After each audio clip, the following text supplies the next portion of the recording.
ഏറ്റവും പ്രധാനപ്പെട്ട വിവരങ്ങൾ, അതായത് നിർണായകമായി ഈ കൂടിക്കാഴ്ച നടക്കുമ്പോൾ ഓപ്പറേഷൻ സിന്ദൂർ എത്രമാത്രം പാകിസ്ഥാനിലെ ഭീകരവാദത്തിന്റെ അടിത്തറ ഇളക്കി എന്ന വിവരങ്ങളാണ്. ഓപ്പറേഷൻ സിന്ദൂറിൽ കൊല്ലപ്പെട്ട 100 പേരിൽ 5 പേർ കൊടും ഭീകരരെന്ന് വ്യക്തമാക്കുകയാണ് കേന്ദ്രം. 3 ജെയ്ഷെ മുഹമ്മദ് ഭീകരരും 2 ലഷ്കർ ഭീകരരുമാണ് കൊല്ലപ്പെട്ടത്. പി ബസന്ത വിവരങ്ങളുമായി നമ്മളോടൊപ്പം ചേരുന്നുണ്ട്. ബസന്ത, അതായത് ഉന്നം നോക്കി ഇന്ത്യ നമ്മൾക്ക് പഹൽഗാമിൽ കൊടുക്കേണ്ടി വന്ന ജീവനുകളുടെ പേരിൽ വേദനിക്കുന്ന സമയത്തും എവിടേക്കാണ് ആക്രമണം വേണ്ടത് എന്നുള്ളത്, എവിടെയാണ് ആ ഭീകരവാദത്തിന്റെ വേരു പിടിച്ചു നിൽക്കുന്നത് എന്ന് കൃത്യമായി നോക്കി ഉന്നം വെച്ചുള്ള മറുപടിയായിരുന്നു സിന്ദൂർ എന്ന് തെളിയിക്കപ്പെടുകയാണ്.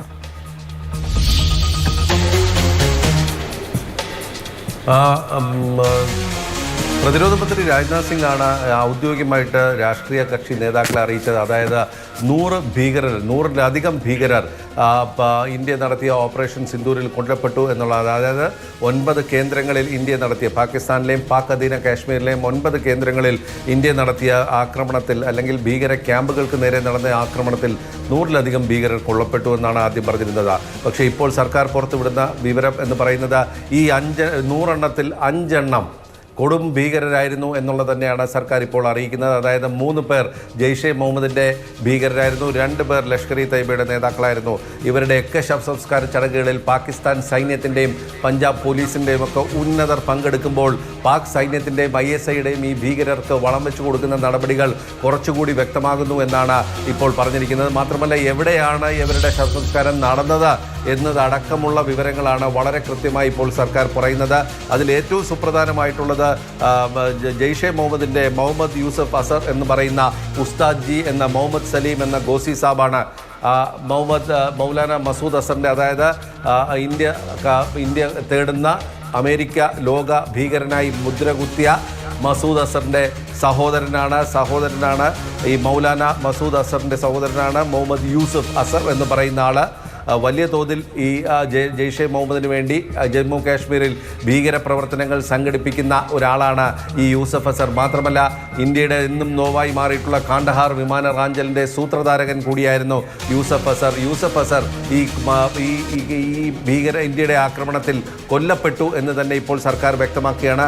മറ്റൊരാൾ ഹഫീസ് മുഹമ്മദ് ജമീൽ എന്ന് പറയുന്ന മുഹമ്മദ് മസൂദ് അസറിൻ്റെ സഹോദരി ഭർത്താവും അടക്കം 10 ബന്ധുക്കൾ കൊല്ലപ്പെട്ടുവെന്ന് മസൂദ് അസർ തന്നെ വാർത്താ പ്രസ്താവനയിൽ അറിയിച്ചതാണ്.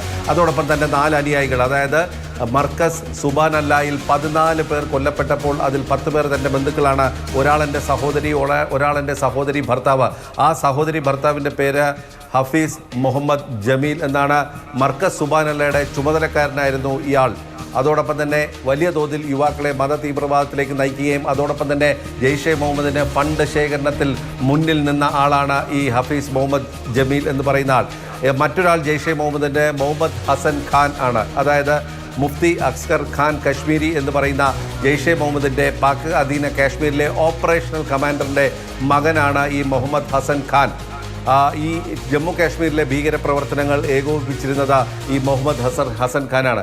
മറ്റൊരു 2 പേർ ലഷ്കർ ഇ തയ്യബയുടെ ഭീകരരാണ്. അതായത് മുരിദ്കയിലെ ഇന്ത്യയുടെ ആക്രമണത്തിൽ തകർന്ന മർക്കസ് തയ്യബയുടെ ചുമതലക്കാരനായ ഒരാളാണ് മുദാസർ ഖാദിയാൻ ഖാസ് എന്ന് പറയുന്ന മുദാസർ എന്ന അബു എന്ന് പറയുന്ന ആൾ. അത് മർക്കസ് തയ്യബയുടെ ചുമതലക്കാരനായിരുന്നു. ഇയാളുടെ ശവസംസ്കാര ചടങ്ങിൽ പങ്കെടുത്തത് പാകിസ്ഥാൻ സൈന്യമാണ്, അല്ലെങ്കിൽ അതിൻ്റെ ഔദ്യോഗിക ബഹുമതികളോടെയാണ് ശവസംസ്കാര ചടങ്ങുകൾ നടന്നത്.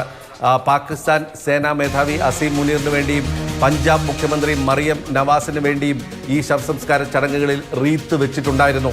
മാത്രമല്ല, ഒരു സർക്കാർ സ്കൂളിലാണ് ഇത് നടത്തിയത്.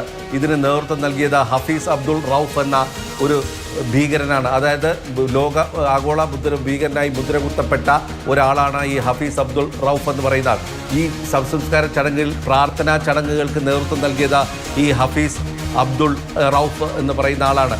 ഒരു പാക് സൈന്യത്തിൻ്റെ ഒരു സർവിംഗ് ലഫ്റ്റനന്റ് ജനറലും അതോടൊപ്പം തന്നെ പഞ്ചാബ് പോലീസിൻ്റെ IG-യും ഇതിൽ പങ്കെടുത്തിരുന്നു. ആ ദൃശ്യങ്ങൾ നമ്മൾ കാണിച്ചതാണ്. അന്ന് ആ ചിത്രങ്ങൾ പുറത്തു വന്നിരുന്നു.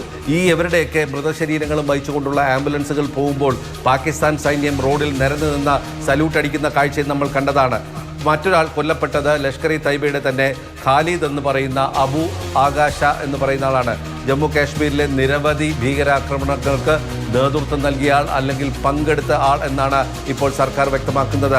അഫ്ഗാനിസ്ഥാനിൽ നിന്നും ആയുധങ്ങൾ ഭീഷണിയായ പമ്പുകളെ പോലെയുള്ള ഭീകരവാദികളെ പാലൂട്ടി വളർത്തുന്ന ഒരു കേന്ദ്രമായ സ്വന്തം രാജ്യത്തെ എഴുതി തള്ളാൻ പോന്ന, അവർക്ക് മുന്നിൽ സല്യൂട്ട് അടിച്ചു നിൽക്കുന്ന തെരഞ്ഞെടുക്കപ്പെട്ട ഭരണകൂടത്തിന് യാതൊരു അധികാരങ്ങളും വെച്ചു പുലർത്താൻ കഴിയാത്ത ഒരു അവസ്ഥയിലേക്ക് പാകിസ്ഥാൻ എങ്ങനെ എത്തിച്ചേർന്നു എന്നതിന്റെ തെളിവുകളാണ് ആ ചിത്രങ്ങളെല്ലാം. ഏറ്റവും പ്രധാനപ്പെട്ട കാര്യം ബസന്ത്, ഇപ്പോ ഈ നിലയ്ക്ക് ഈ കൊടും ഭീകരർ കൊല്ലപ്പെട്ട വിവരങ്ങൾ ഇന്ത്യ പുറത്തുവിടുമ്പോൾ ഒരുപക്ഷെ പാകിസ്ഥാനിലെ പ്രധാനമന്ത്രിക്കോ അവിടുത്തെ സൈനിക മേധാവിക്കോ കിട്ടുന്നതിലും വലിയ സുരക്ഷയും ആദരവും ഒക്കെയാണ് അവിടുത്തെ ഈ ഭീകര സംഘടനാ തലവന്മാർക്ക് കിട്ടുന്നത്. അതുകൊണ്ടാണ് പാകിസ്ഥാൻ ഈ ഡെസ്പെറേറ്റ് ആയ നിലയിൽ, അല്ലെങ്കിൽ പതറി പരിഭ്രാന്തി നിറഞ്ഞ നിലയിൽ ഇന്ത്യക്കെതിരെ ഈ ആക്രമണത്തിന് തുനിയുന്നത്. കാരണം പാകിസ്ഥാനെ സംബന്ധിച്ച് ഈ ഭീകരവാദികളാണ് അവരെ രാഷ്ട്രത്തലവന്മാർ. അപ്പോൾ അത്രയേറെ പ്രധാനപ്പെട്ട ആളുകൾ കൊല്ലപ്പെട്ടു.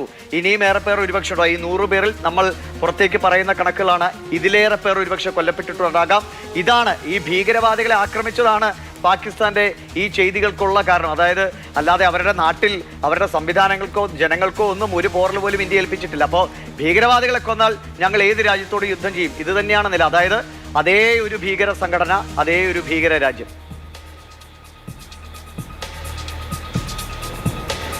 തീർച്ചയായും പാകിസ്ഥാൻ സൈന്യത്തിലെ ഉന്നതർ, പഞ്ചാബ് പോലീസിലെ ഉന്നതർ, പഞ്ചാബ് മുഖ്യമന്ത്രി മറിയം നവാസിന് വേണ്ടി റീത്തുകൾ വെക്കുന്നു. അപ്പോൾ ഇതൊക്കെ തന്നെ പാകിസ്ഥാന്റെ പൂർണ്ണമായ ഇൻവോൾവ്മെന്റ്, അല്ലെങ്കിൽ ഇന്ത്യയിൽ പ്രവർത്തനം സംഘടിപ്പിക്കുന്നതിന് ഈ ഭീകരപ്രവർത്തകർക്ക് ചെലവും കൊടുത്ത് വളർത്തുന്നത് പാക് സൈന്യവും ISIയും ആണ് എന്ന് വളരെ വ്യക്തമായി തെളിയിക്കുന്നതാണ് ഇപ്പോൾ ഈ സർക്കാർ പുറത്തുവിട്ടിരിക്കുന്ന വിവരങ്ങൾ.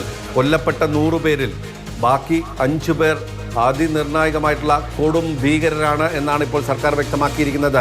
ജെയ്ഷെ മുഹമ്മദ്, ലഷ്കർ ഇ തയ്ബ, അതുപോലെ തന്നെ ഹിസ്ബുൾ മുജാഹിദിൻ്റെയും കേന്ദ്രങ്ങൾ തകർത്തിട്ടുണ്ട് എന്ന് സർക്കാർ വ്യക്തമാക്കിയിട്ടുണ്ട്. അതിൻ്റെ വിവരങ്ങൾ ഇനി വരാനിരിക്കുന്നേ ഉള്ളൂ. പക്ഷേ അതിൽ നിർണായകമായിട്ടുള്ളത് ജെയ്ഷെ മുഹമ്മദിൻ്റെ തലവനായ മസൂദ് അസറിൻ്റെ അടുത്ത ബന്ധുക്കൾ തന്നെ ഇതിൽ നേരിട്ട് പങ്കെടുത്തിരുന്ന, അല്ലെങ്കിൽ ഭീകരാക്രമണത്തിൽ നേരിട്ട് പങ്കെടുത്തിരുന്നവർ കൊല്ലപ്പെട്ടു എന്നുള്ള സ്ഥിരീകരണം ഇപ്പോൾ വരുന്നുണ്ട്. അതായത് മസൂദ് അസറിൻ്റെ സഹോദരി ഭർത്താവായ ഒരാളും അതോടൊപ്പം തന്നെ യൂസഫ് അസറും കൊല്ലപ്പെട്ടിരിക്കുന്നു എന്നുള്ളതാണ് ഇപ്പോൾ ഔദ്യോഗികമായി വരുന്നത്. പഞ്ചാബ് പോലീസ്, പാകിസ്ഥാൻ സൈന്യം, അതോടൊപ്പം തന്നെ പാകിസ്ഥാനിലെ പഞ്ചാബ് പ്രവിശ്യയിലെ ഭരണകൂടം, ഇവയുടെയൊക്കെ പൂർണ്ണ പിന്തുണയോട് കൂടിയിട്ടാണ് ഈ ഭീകരപ്രവർത്തനങ്ങൾ ഇവിടെ അരങ്ങേറുന്നത് എന്നുള്ള കാര്യം വ്യക്തമാക്കുന്നതാണ് ഈ സംസ്കാര ചടങ്ങുകൾ പങ്കെടുത്തവരുടെ സാന്നിധ്യം എന്ന് നമ്മൾ കാണേണ്ടതാണ്. ഓപ്പറേഷൻ സിന്ദൂറിൽ കൊല്ലപ്പെട്ട 100 പേരിൽ 5 പേർ ലഷ്കർ ജെയ്ഷെ മുഹമ്മദ് ഭീകരരാണ് എന്നുള്ള വ്യക്തമാവുകയാണ്. നമ്മുടെ രാജ്യത്തിന് നേരെ ഭീകര പോരാട്ടങ്ങളുമായി നിരന്തരം ലോകസമാധാനത്തിന് തന്നെ ഭീഷണിയായ 5 പേരെ കൂടിയാണ് ഓപ്പറേഷൻ സിന്ദൂർ ഇല്ലായ്മ ചെയ്തത്. അവരുടെ പേര് ലോകത്തിന്റെ ഭൂപടത്തിൽ നിന്ന് മായ്ച്ചു കളഞ്ഞത് എന്നുള്ള നിർണായകമായ വിവരമാണ് ഈ സമയത്ത് വരുന്നത്.